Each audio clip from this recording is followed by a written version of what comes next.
Pai, nós te louvamos, porque temos a oportunidade, temos a liberdade de morar em um país, Pai, onde nós temos toda essa liberdade de vir, de ir, de estar com as portas abertas sempre da tua casa para nos reunirmos como igreja, para te louvar, para prestarmos o nosso culto a ti.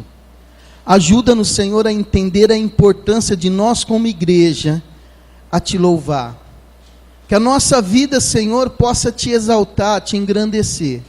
Que nós possamos, Senhor, de fato, ter alegria em nosso coração quando nos chamam para estar na tua casa. Ajuda-nos, Senhor, obrigado pela semana que se passou. Ajuda a semana que se inicia nesse dia de hoje, a qual amanhã nós trabalharemos, estudaremos, teremos os nossos afazeres. Olha, Senhor, por aqueles que ainda estão por vir para a tua casa. Olha, Senhor, por aqueles que têm vontade, têm desejo, mas por um motivo ou por outro que o Senhor conhece, não está aqui nesta noite.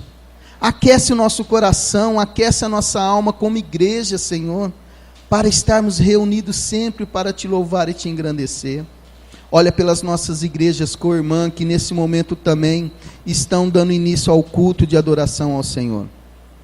Esta é a oração que eu faço, não em meu nome, mas no nome bendito do seu Filho amado Jesus. Irmãos, eu queria falar sobre o missionário Fábio. Faz tempo que a gente não conversa sobre ele, e ele está em Cabo Verde agora. Ele mandou uma cartinha para a gente. Deixa eu ver se eu consigo usar uns recursos aqui que o Dorian me mostrou. Ah, olha lá. Então, está aqui ele, ó, a Daniela e a Esther.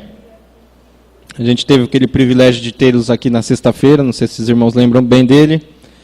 E ele passou, depois de 2 anos de trabalho no Brasil, 2 anos de trabalho lá em Cabo Verde, ele veio fazer a divulgação dele aqui no Brasil, e ele percorreu assim, acho que para escrever um livro, né? São 42 cidades, desculpa, irmãos, deixa eu tirar o zoom agora.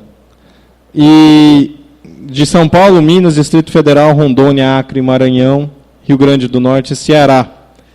Ele, de ônibus, a maior parte desse caminho aí. Acho que quase todo, na verdade, pelo que eu lembro que ele falou.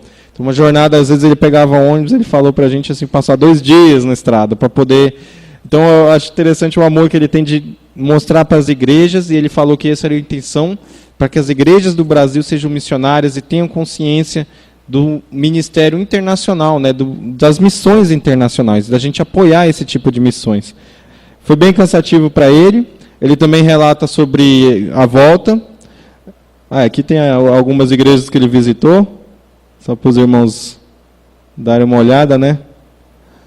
Acho que Igreja Batista de Sobral, culto, vários locais aqui ele está passando e está mostrando as fotinhas dele, tá joia?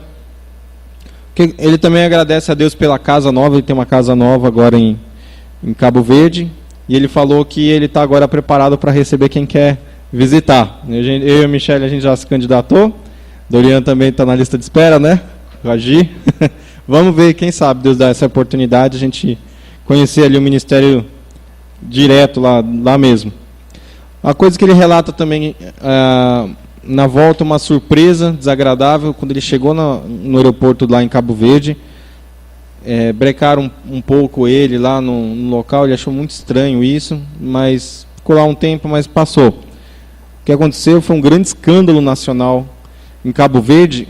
Os adventistas de lá, eles foram acusados, pego, alguma coisa do tipo, em orgia, com menores. Isso foi uma coisa terrível lá dentro de Cabo Verde. Então denigriu a imagem de todos os evangélicos, apesar que são os adventistas, né? Então ele falou que vários missionários que estavam voltando tiveram o visto barrado e tiveram que retornar para o país de origem. E os missionários que estão em Cabo Verde também tiveram um ministério muito prejudicado. Ele falou que, inclusive, na questão de crianças, ele percebe a diminuição nítida de crianças, né, na igreja. Então ele falou, ele até fala assim, que Deus puna, né, essas pessoas, né, denegriu a imagem de Cristo no país, de modo nacional. E aí a situação ficou um pouco difícil. Vamos orar para que isso aí seja isolado, digamos assim, para aqueles que são verdadeiramente culpados, né? E não aqueles que estão ali para semear a palavra de Deus. Acho que seriam isso. Vamos orar por Cabo Verde, então, pelo retorno do nosso missionário Fábio, do Daniel e da Esther, por todo o trabalho que eles têm desenvolvido lá. Acho que eu vou deixar que a igreja ore, alguém que seja voluntário, gostaria de orar pelo missionário Fábio, tenha simpatia por esse ministério. Tem algum de nós aqui que gostaria de orar? Nós conhecemos um pouquinho de perto, Deus, e podemos ver o amor que eles têm pela tua obra, mesmo passando por tantas dificuldades, Deus. Nós ouvimos um pouquinho da história deles, um pouquinho do horror que eles passaram ali, e também da doença dela. Deus, nós pedimos, Deus, clamamos por essa família agora, Pai. Nós oramos pelo ministério deles ali, que o Senhor, que já tem confirmado, Deus, abra mais as portas, envie mais pessoas, mais suporte a eles. Abra o coração daquele povo cabo-verdiano para ouvir da Tua palavra, Deus. Abra portas para eles não só pregarem, mas também para continuarem no país, apesar desse grande escândalo que houve, Deus. Oramos também pela Tua justiça, para que o Senhor honre o Teu nome no meio do Teu povo ali, no meio dos evangélicos. E que esse escândalo, Deus, que aconteceu, Deus, não impeça de maneira nenhuma a Tua obra de continuar, Deus. Oramos pelo sustento deles também, que o Senhor continue a abençoá-los. E também, Deus, oro para que mais pessoas aqui do Brasil se levantem, amem a Tua obra, do jeito como eles amam, Deus. Abençoe esse ministério em todos os sentidos, a vida da esposa, da filhinha, da Esther. Nós amamos eles, Pai. E é isso que nós pedimos no nome de Jesus Cristo. Amém. Eu sou a videira verdadeira e meu pai é o agricultor. Todo ramo que estando em mim não der fruto, ele o corta. E todo que dá fruto, limpa para que produza mais fruto. Aí os amados já de imediato percebem a palavra fruto no singular, sem o S. Paulo também, em Gálatas 5, ele vai falar fruto. Uma versão, ela traz uva. Aqui Jesus Cristo ele não disse uva de propósito. Alguém na tradução, na NTH, ele coloca uva por indução, videira, uva. Mas Jesus não disse uva, ele disse fruto e tinha intenção dele ter dito fruto. Então, todo ramo que estando em mim não der fruto, ele corta. E todo que dá fruto, limpa, para que produza mais fruto ainda. Vós já estáis limpos pela palavra que vos tenho falado. Permanecei em mim, e eu permanecerei em vós. Como não pode o ramo produzir fruto de si mesmo, se não permanecer na videira, assim nem vós o podeis dar, se não permanecerdes em mim. Eu sou a videira, vós os ramos. Quem permanece em mim e eu nele, se dá muito fruto, porque sem mim nada podeis fazer. Se alguém não permanece em mim, será lançado à semelhança do ramo e secará. O apanham, lançam ao fogo e o queimam. Se permanecerdes em mim e as minhas palavras, obrigado, Sandro, permanecerem em vós, pedireis o que quiserdes e vos será feito. E o verso 8 é a chave para essa noite. Nisto é glorificado meu Pai, em que deis muito fruto, e assim vos tornarei meus discípulos. O verso 8 novamente. No que é glorificado o Pai? Nisto é glorificado meu Pai. Como que é glorificado o nosso Pai? Jesus Cristo responde: em que deis muito fruto, e assim vos tornarei meus discípulos. Eu vou estar orando antes, e uma irmã de Guaíra me ligou, é a Ivone. A mãe dela está no hospital, Dona Jardelina. O pai dela morreu há pouco tempo, né? Algumas pessoas talvez conhecem lá de Guaíra, é a esposa do Alex. E ela falou: Dorian, pede para a igreja estar orando pela minha mãe. Eu vou estar orando, já vou lembrar também do Roberto, né? Está se recuperando numa cirurgia, o Roberto da Clarinha. E já o Samuelzinho também não está bom, né? Está orando por aqueles que estão enfermos. Irmã Regina? A Rafa também, a Rafinha, né? Vamos orar então por essas crianças e que Deus age em misericórdia, né? Vamos suplicar pela graça e misericórdia do nosso Deus. Pai bendito, essa noite, ó Pai, quem somos nós ou a quem temos nós senão a Ti? Nos ajude, Pai, que não seja apenas mais um domingo religioso. Ó Pai, se não for um ato da Sua graça em nos libertar, em nos trazer aqui, ó Deus, nós fazemos disso algo forçado, algo como desencargo de consciência. Ó Pai, que não seja assim, que nós possamos estar aqui em liberdade. Nós já cultuamos com os nossos cânticos e agora estamos cultuando a Ti, sendo exposto à Sua palavra.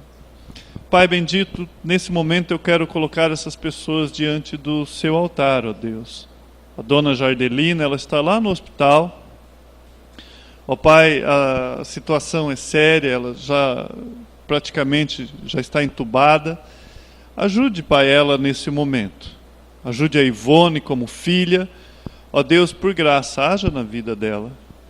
Pai, eu quero pedir pelo Roberto também, obrigado pela cirurgia que ele fez, pela restauração que o Senhor está dando a ele. Cuide do Roberto, ó Pai. Eu suplico também pelas nossas crianças. Ó Deus, as coisas ocultas pertencem a Ti. Pequeno Samuelzinho não está bem, o Senhor sabe os motivos, o que aconteceu. A Rafa também. Ó Pai, por graça, o Senhor possa estar sarando as nossas crianças. Como igreja, Pai, nós suplicamos a Ti.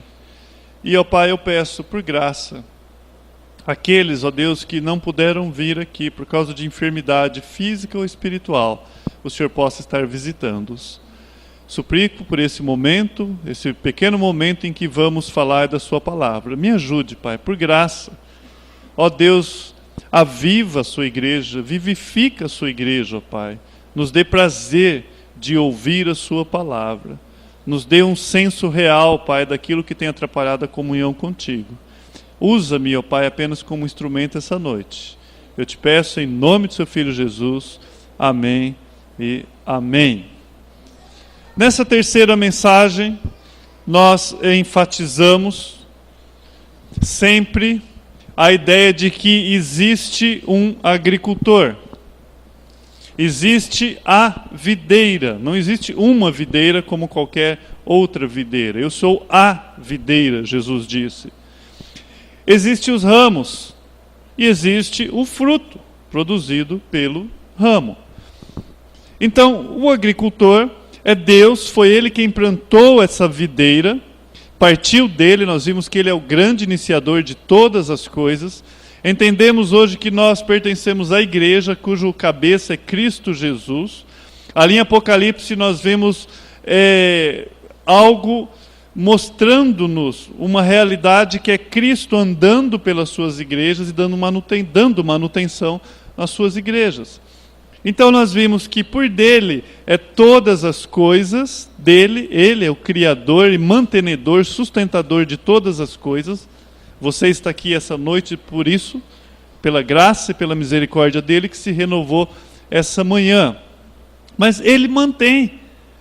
E é ele quem cuida da sua videira. E esse quadro nós vemos ali em Jesus Cristo passeando entre as igrejas, exortando as igrejas. Eis que tenho contra vós.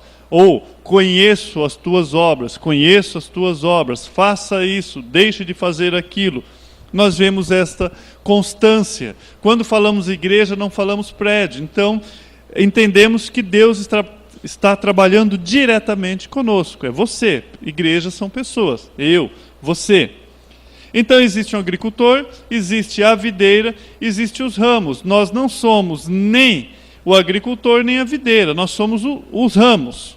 Todas as coisas existem e subsistem por Ele e para Ele. Nossa dependência é total de Deus. Não existe outro Deus. Ele é o único. Ele é o incriado. Não tem como haver, mesmo que Deus quisesse fazer outro Deus, impossível. Porque seria criação. Só existe um. Obrigado, foi a Tata que me falou isso, né? Porque dele, por ele e para ele são todas as coisas. Aí no verso 8 nós lemos: nisto é glorificado meu Pai, que dê muito fruto, que deis muito fruto, e assim sereis meus discípulos. Nós aprendemos pela manhã que existem algumas características daqueles que são discípulos de Jesus. O mundo passa e a sua concupiscência, mas aquele que faz a vontade do Pai permanece para sempre. Essa é uma característica dos discípulos, de um discípulo, fazer a vontade do Pai. Qual outra característica de um discípulo? O mundo conhecereis que sois meus discípulos por amardes uns aos outros. Então a Bíblia ela dá algumas características que definem aqueles que são discípulos. E aqui Jesus dá uma outra. Ele fala, olha, quando o Pai é glorificado através do fruto, isso mostra que somos discípulos. Então, se concluiu aquilo a qual Deus iniciou. Quando nós aprendemos sobre fruto do Espírito, há um fruto chamado bondade. Amor, alegria, paz, benignidade, bondade. Bondade é aquilo que cumpre o propósito a qual foi designado. Então, quando eu falo assim, um pugilista, um lutador de boxe, eu falo, esse rapaz é bom, mas ele acabou de bater e derrubou o outro no chão ali. Como que ele é bom se ele arrebentou o outro? Porque ele cumpriu o propósito a qual foi designado. Qual que era o propósito? Ele derrubar. Aquele bandido é bom. Bom nada, ele acabou de matar o outro lá. Mas ele cumpriu o propósito de bandido. Então, bom é aquilo que cumpre o propósito a qual foi designado. Por isso, Deus, ele, após concluir a sua obra, ele está dizendo que aquilo chegou naquilo que ele queria, cumpriu o propósito. Então, é bom. E se surpreendeu, aí é muito bom. Então, bondade é cumprir um propósito designado, é aquilo que Deus quer que nós façamos. Exatamente por isso que Jesus falou, bom é Deus.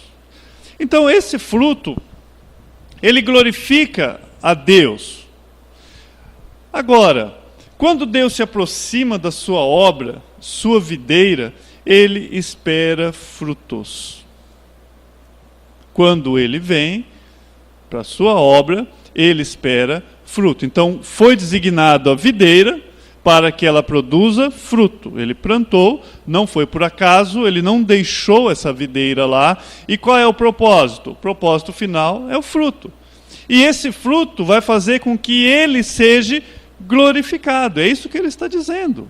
Deus é glorificado e mostra que vocês são meus discípulos.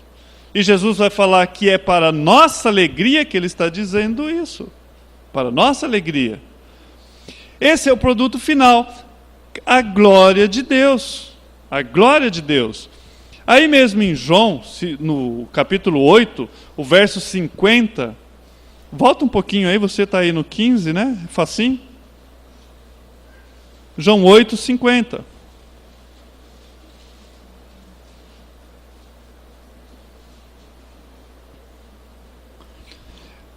Jesus está dizendo aqui, eu não procuro a minha própria glória. Eu não procuro a minha própria glória. Há quem busque, julgue. Então nós devemos ser como Jesus.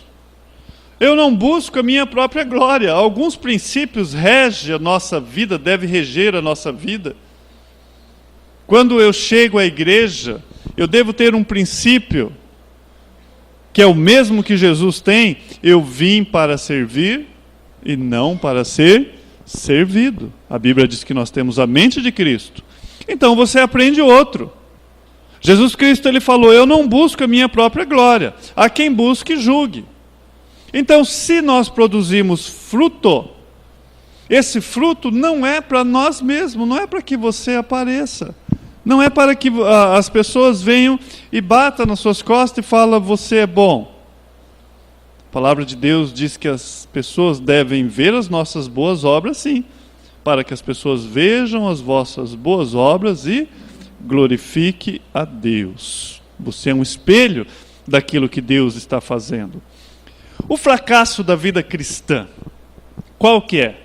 O viver uma vida verdadeira, de plena comunhão, está diretamente relacionado em viver uma vida que glorifica a Deus, porque isso agrada a Deus. Eu tenho um desejo, e esse desejo é fazer e estar dentro da vontade de Deus. Desde o momento em que eu levanto, desde a minha semana, desde a igreja que eu escolhi para congregar, e aonde eu estou em meio aos meus irmãos. E isso deve reger a minha vida. É uma vida verdadeira de plena comunhão. Então tem coisas que eu faço e que eu sei que não agrada a Deus.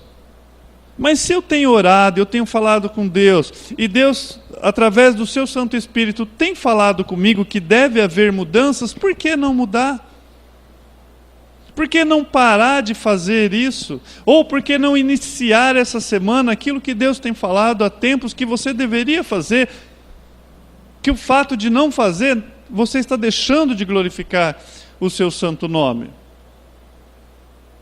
E quando nós vivemos uma vida norteada, e por esse princípio, ou por essa meta, por esse sentido de vida que é a glória de Deus, Jesus Cristo vai dizer aqui mesmo em João capítulo 15, tudo o que pedir será respondido, porque você não vai pedir para a sua própria glória. As coisas vão começar a acontecer. Você não vai brigar com a esposa por causa da sua própria glória, e nem para a glória de Deus. Olha que interessante. Será que eu brigo com a minha esposa? Será que a esposa briga com o marido por causa da glória de Deus? Então, um fracassado na vida cristã, normalmente, se você observar, ele está buscando a sua própria glória, ele não se preocupa com a glória de Deus. E tudo gira em torno do mundinho dele. Eu quero ser reconhecido. O meu pai, eu trabalho para ele há tanto tempo, ele não me dá um cabrito. Esse aí que dá trabalho, esse ele coloca o anel. Justiça própria, olhando para aquilo que nós não temos. Colocando do outro lado da balança pessoas, sendo que a minha vida deveria ser uma vida de plena comunhão. A minha maior alegria é que, e deveria ser, que eu tenho comunhão com o Pai. Mas filho, você sempre esteve aqui comigo, isso é o mais importante. Mas o fracasso na vida espiritual é justamente de estar buscando a sua própria glória, de estar olhando para si mesmo. Isso não é fruto, isso não é algo que a videira vai produzir. A Bíblia ela cita alguns homens que não desfrutaram da presença de Cristo por amarem mais a sua honra, a sua glória, amar as aparências desse mundo. Avança aí para o capítulo 12, 2-3 páginas aí, o verso 42 e 43. João, capítulo 12.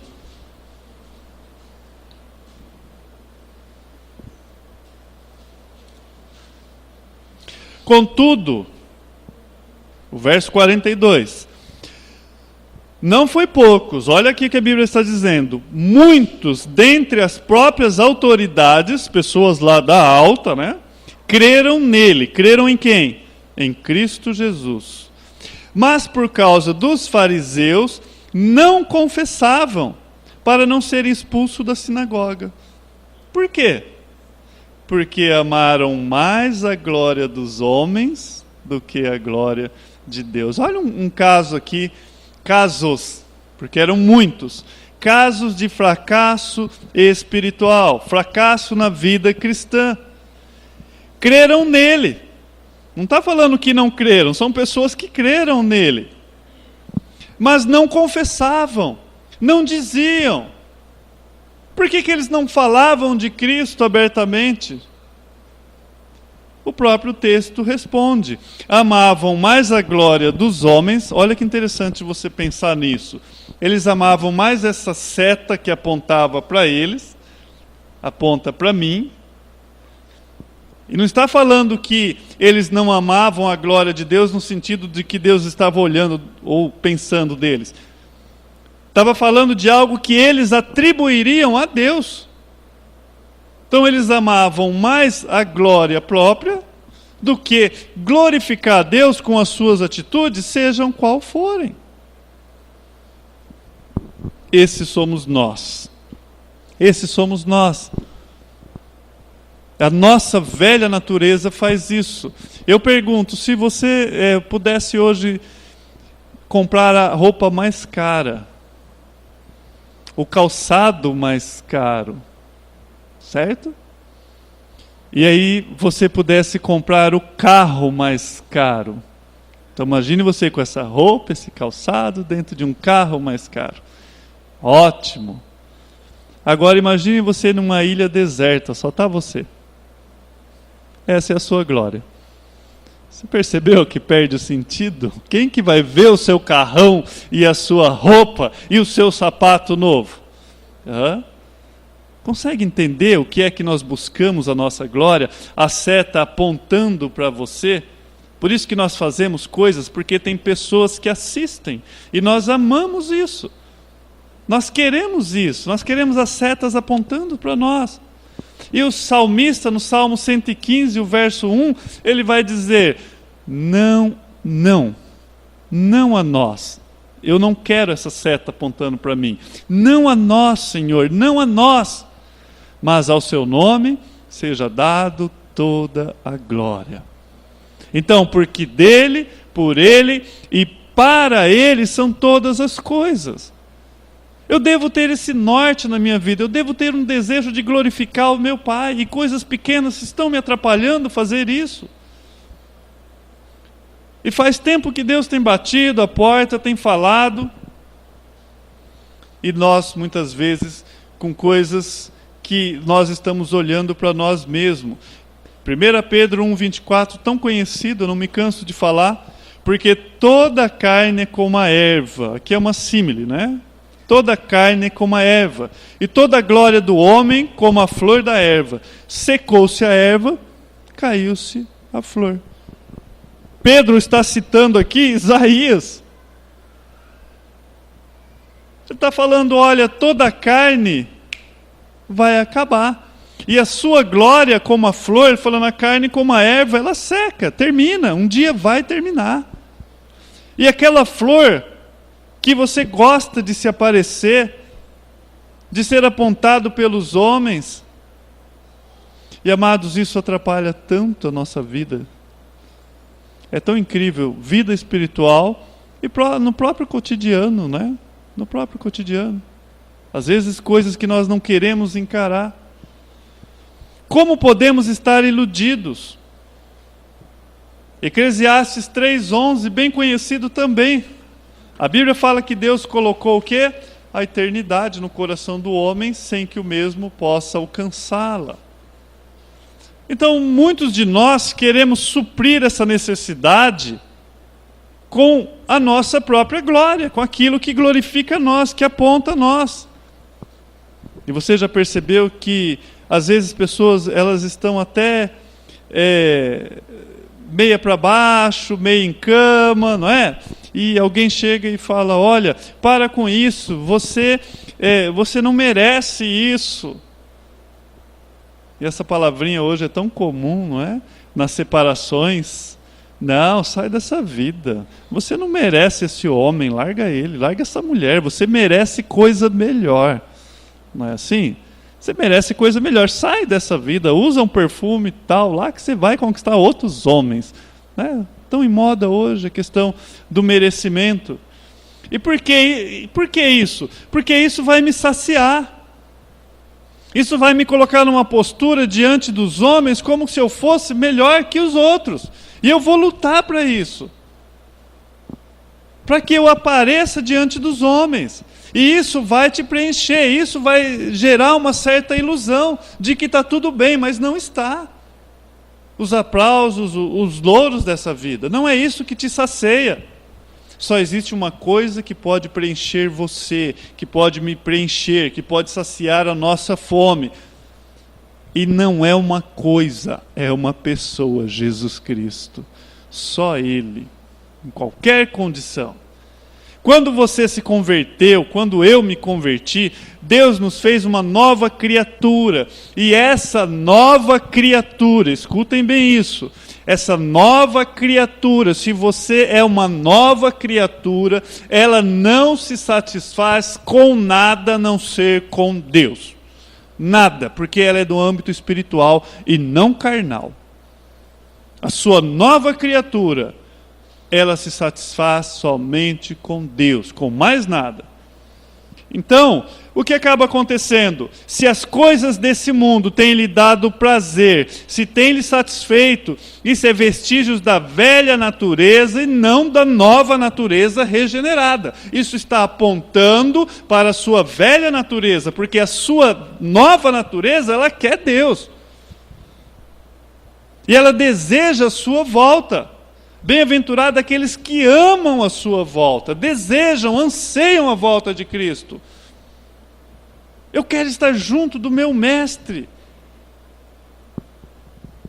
Vivemos para Ele, porque para Ele são todas as coisas, inclusive a mim, inclusive eu, inclusive você. Se as coisas do mundo estão lhe dando mais prazer que as coisas de Deus, isso deve lhe fazer tremer, porque são evidências de que você não é convertido.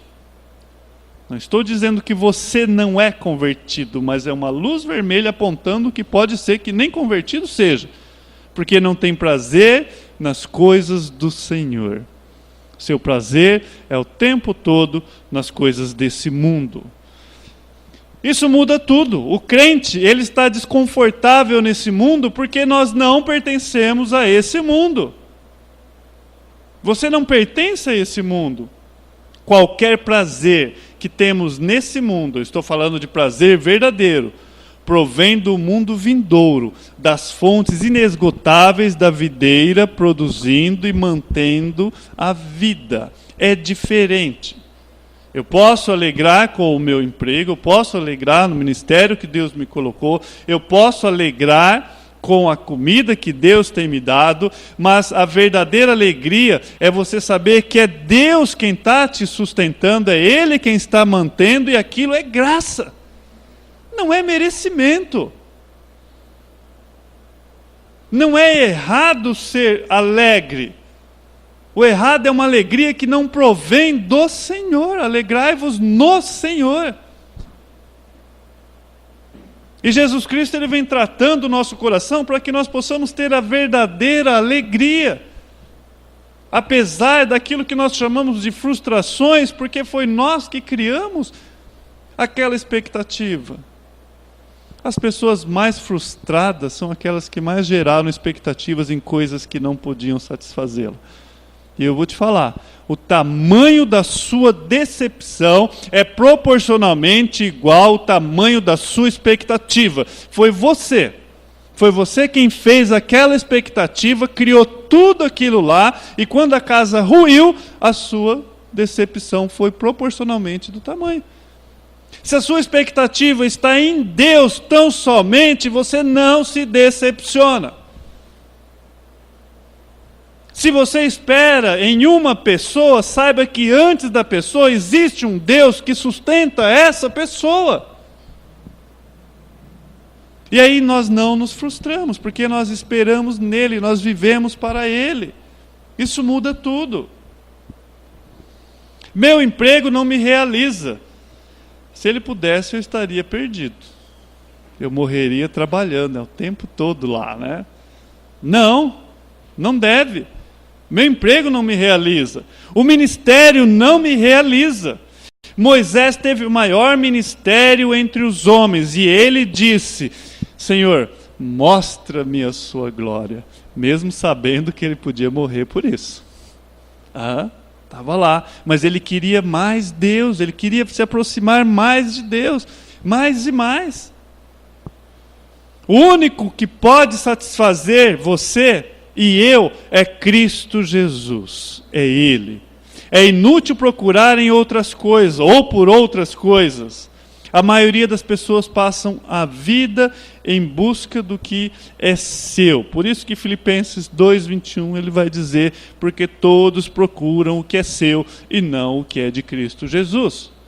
É o tempo todo buscando aquilo que é seu, que é seu.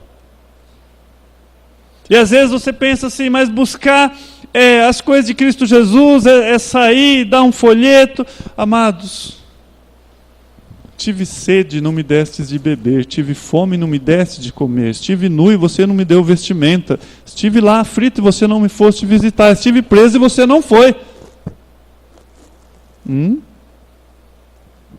Será que às vezes nós entendemos que buscar as coisas de Cristo é amar o próximo? Nós não somos salvos pelas boas obras, estamos cansados, carecas de saber disso, mas nós somos salvos para as boas obras. Se nós não refletirmos isso, quem vai refletir? Então esse fruto ele vai glorificar a Deus, porque as pessoas vão olhar as nossas boas obras e vão dar glória a Deus. Por isso que Paulo ele vai dizer, para mim o viver é Cristo. Eu me resolvo, é ali, Ele é minha fonte, Ele é quem me direciona. Então o que é natural em uma videira? Produzir frutos. O que são esses frutos? Figos? Incoerência, né? Não. Ela vai produzir uva. Mateus 7, 16, 18, você não precisa ir lá, bem conhecido. Jesus vai falar, pelos seus frutos os conhecereis. Podem, ou porventura colhem-se uvas de espinheiros? Jesus está falando uma videira. Fruto, uva. Vai colher de espinheiro? Ele fala, não. Figos de abrolhos? Não. Assim, toda árvore boa produz bons frutos, e toda árvore má produz frutos maus. Não pode a árvore boa produzir frutos maus, nem a árvore má produzir frutos bons. Então, se você está ligado na videira, qual fruto você vai produzir? Antes de sermos convertidos, tínhamos por pai o diabo. A nossa natureza pecaminosa. Agora somos feitos filhos. O meu pai é Deus. Então, o meu comportamento reflete de quem eu sou filho. Lutero diz que uma árvore que produz frutos bons, as pessoas vão querer saber de que árvore que é. Que árvore que é essa? Uma vida em conformidade com Deus, se está na videira, ela vai glorificar a Deus. Vai glorificar. E o que nós temos de base de fruto nas Escrituras é, lá em Gálatas, amor, alegria, paz, paciência, benignidade, né, bondade, fidelidade, mansidão, domínio próprio. Agora eu pergunto, a carne ou o mundo pode produzir esses frutos genuínos? Não, não pode. Eles podem até tentar. Mas normalmente tem um interesse por trás. Normalmente tem um interesse por trás. Eu vou ser assim porque me convém ser assim. Agora eu pergunto, o que é uma vida se não vivida para a glória de Deus? Porque Paulo fala lá em 1 Coríntios 10, 31, quer comais, quer bebais, façais tudo para a glória de Deus. Então eu pergunto, onde se encaixa uma vida que não seja para a glória de Deus? Onde? E lá no capítulo 15, no verso 18, ele fala, olha, se o mundo vos odeia, vocês não se esqueçam que antes, ou primeiro, odiou a mim. Amados, é natural o mundo te odiar, quanto mais você amar a glória de Deus do que a glória dos homens. Em vez de você atribuir glória a qualquer homem, ou a você mesmo, você atribuir glória a Deus, é natural. A pergunta, qual o seu alvo? Para onde vai a sua embarcação? Não devemos minimizar isso. Não viva uma vida na sua própria dependência. Por isso que Jesus, no verso 5, ele fala, sem mim nada podeis fazer. E isso vai matar também a questão de você trazer a glória própria. Porque se você acha que você pode fazer, eu não preciso nem de Deus na questão. É interessante que a gente dá algumas partes da nossa vida para Deus, não é? Algumas pessoas, até o ímpio ele fala, agora é só Deus na jogada, né? Eu já vi alguns usar Jesus, né? Isso aí é só Jesus na questão, não é? Então coloca Deus na questão. O que ele está dizendo? Que aquilo eu posso fazer o restante, mas agora chegou numa situação aí, a pessoa está enferma, está no hospital, agora é só Deus na jogada. Como se você pudesse fazer alguma outra coisa sem Deus.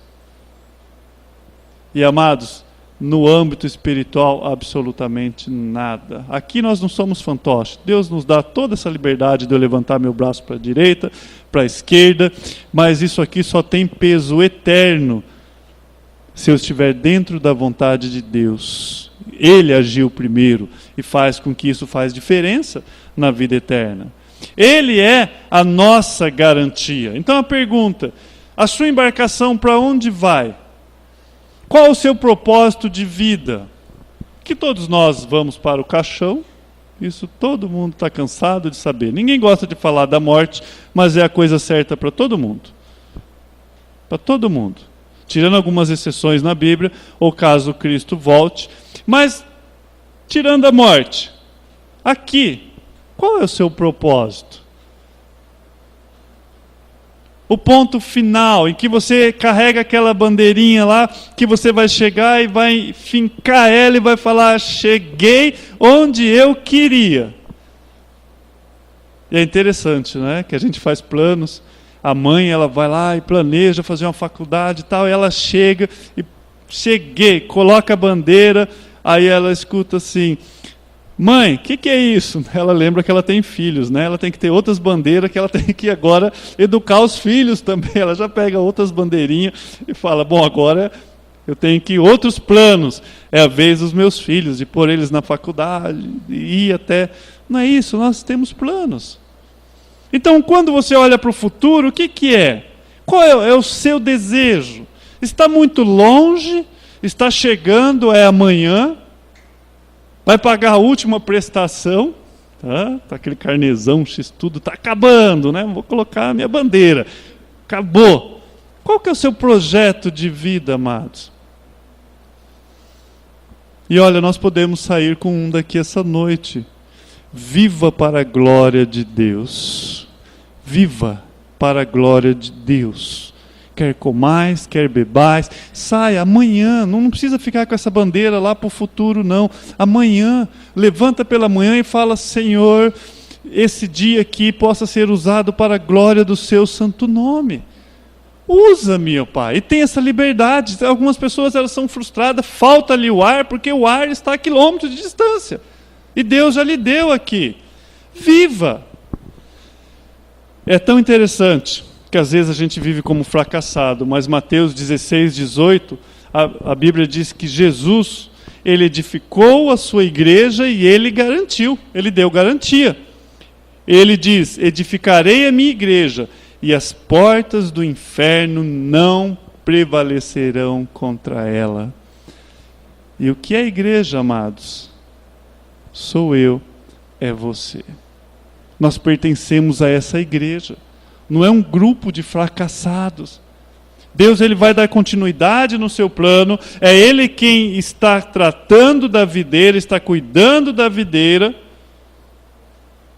Essa é a garantia de Jesus. A igreja não é prédio, ela vai continuar. Nós não devemos viver uma vida em nossa própria dependência. Jeremias 17:5, bem conhecido também, fala, maldito o homem que confia no próprio homem. Está falando de si mesmo, que faz do seu braço a sua força. Porque ele vai bater no peito, certamente ele vai dizer, sou eu consegui, eu fiz, é o meu diploma, é a minha ciência, é a minha educação. Eu sou assim porque foi meu pai. Às vezes tem algumas até nobre, né? Eu vi uma entrevista com o novo prefeito de São Paulo, não que ele esteja errado nisso, mas achei bacana. Ele falou, olha, tudo que eu tenho eu conquistei. Do meu pai, eu só herdei princípios. Ele me ensinou o que é certo e o que é errado. Não que seja errado, ele corrigiu. Falou, não que seja errado pessoas que recebem herança, mas não é o meu caso. Não é o meu caso. Agora, muitas vezes, até isso, para o crente, ele deveria entender que tem um propósito de Deus. Espera aí, Senhor. Como que eu posso usar isso que nós temos aqui? Metal é metal, dê a César o que é de César, o Senhor abriu minha mente, eu consigo discernir essa liberdade, tenho no Senhor, me dê sabedoria para me usar para a glória de Deus, porque você não está boiando, o seu navio não está à deriva, você tem um plano, e aconteça o que acontecer, o seu alvo é a glória de Deus, com dinheiro, sem dinheiro. Pobre ou milionário, quando você traçou esse plano, essas coisas não vão te atrapalhar. Muito pelo contrário, o que eu posso usar isso ou aquilo, porque eu tenho um projeto, que é a glória de Deus. E eu posso glorificar a Deus na pobreza, na riqueza. Jesus garantiu isso. Por isso que ele fala, eu sou a videira verdadeira, porque existe uma falsa. Aqui tem uma oposição, porque se ele diz que tem uma verdadeira, ele não diz, eu sou uma videira. Se dissesse, o mundo não teria problema com isso. Mas ele disse, eu sou a videira verdadeira. Ou seja, ele está dizendo, a parte de mim não tem nada. Não tem nada. Sou eu. Eu sou a única. Nós sabemos que existem muitas videiras falsas por aí. Para saber se você está nela, basta observar os frutos. Olha se está produzindo fruto. Quer saber se é a videira verdadeira? Não tem outro jeito, é pelo fruto. O dono da videira verdadeira, se for procurar fruto na falsa, não vai ter. Isso não vai glorificar o nome dele. Não vai ter. Nós precisamos primeiro receber a Cristo, confessar os nossos pecados, nascer novamente. Caso você não tenha feito isso, a palavra de Deus continua tão poderosa, da mesma forma de como ele disse lá no Éden, do primeiro contato que nós temos com a palavra de Deus, e Paulo fala, não me envergonhe do Evangelho, que ele é poder para a salvação de todos. Então, se a palavra de Deus é poderosa, e ela sempre será, e ela diz que nós somos pecadores, e a parte dele só lhe resta juízo, que vai ser seco e queimado. Nós temos que entender que existe uma única videira, e que você pertence a essa videira, e sabe que pertence através do fruto. Simples assim. E isso glorifica o nome de Deus. Agora, mas, se Deus também diz que o seu braço não está encolhido para que não possa te salvar, ele morreu em meu lugar, em seu lugar, nos livrou da ira que estava destinada a nós, você também deve crer nisso essa noite. Você está na videira? O propósito da videira verdadeira é produzir fruto. Fruto para a glória de Deus. A falsa é impossível fazer isso. Isso é extremamente importante. Isso muda as nossas motivações, as nossas orações. Nós não produzimos frutos egoístas para nós mesmos, para parecer. Isso acaba redundando para a glória de Deus. E termino dizendo, nenhum homem, nenhuma instituição humana suprirá a sua necessidade de vida espiritual.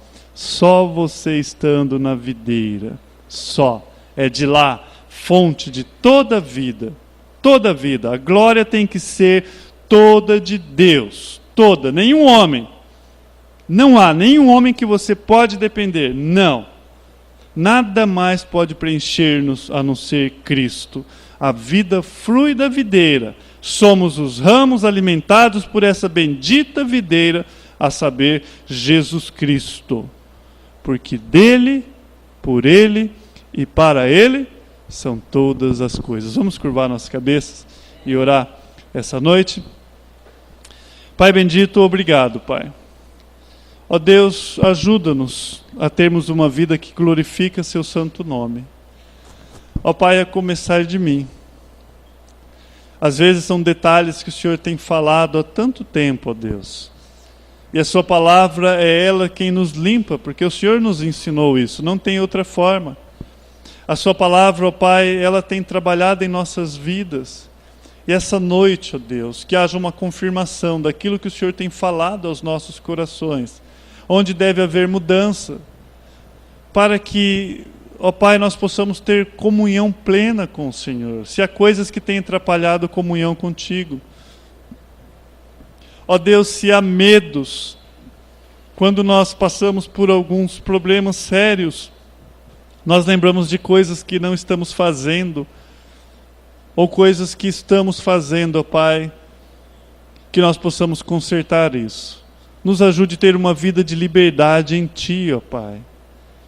Ó Pai bendito, que essa igreja ela possa ser por completa, totalmente parte dessa videira, ó Deus. E que nós possamos produzir fruto, e fruto genuíno. Ó Pai, nós sabemos que nós dependemos totalmente de Ti. Que nós possamos sair daqui nessa dependência e com o desejo de que as nossas atitudes, os nossos procedimentos, cada dia mais, ó Deus, possa glorificar tão somente a Ti. Que os homens possam olhar as nossas vidas e atribuir isso tão somente ao Senhor. É o que nós te agradecemos essa noite, em nome do seu Filho Jesus. Amém e amém. Louvado seja Deus por mais essa porção. A comunhão faz parte do culto.